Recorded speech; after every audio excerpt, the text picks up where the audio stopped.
Psalm 51, verses 1 and 2. Listen to the words of King David as he confesses his sins to the Lord. Psalm 51. Have mercy upon me, O God, according to thy loving kindness, according unto the multitude of thy tender mercies, blot out my transgressions. Wash me thoroughly from mine iniquity, and cleanse me from my sin. We don't have to rehearse what David did. The story is so well known. How he committed adultery, murdered a man, and for a year tried to cover up his sin.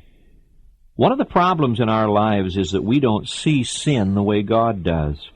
Here is David confessing sin, and he uses three phrases that are rather interesting. Blot out my transgressions, wash me from my iniquity, cleanse me from my sin.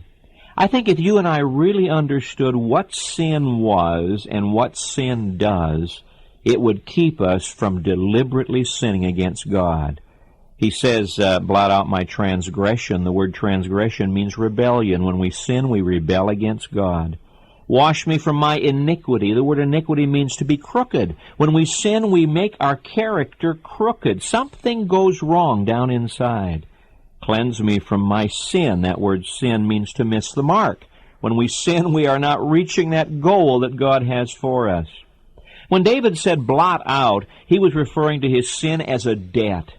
You see, when we sin, we make ourselves debtors, and we are turning away from all of the wealth of God's grace. Blot out my transgression. I am in debt, O Lord. Wash me. Here he's talking about sin not as debt, but as defilement. Whenever we sin, it makes the conscience dirty, the mind, the heart dirty down inside. Cleanse me. That's the word that was used for the leper. Here he compares sin to a disease. When we sin, it's like being infected with a disease, and unless we do something about it, that disease spreads, and ultimately it could kill.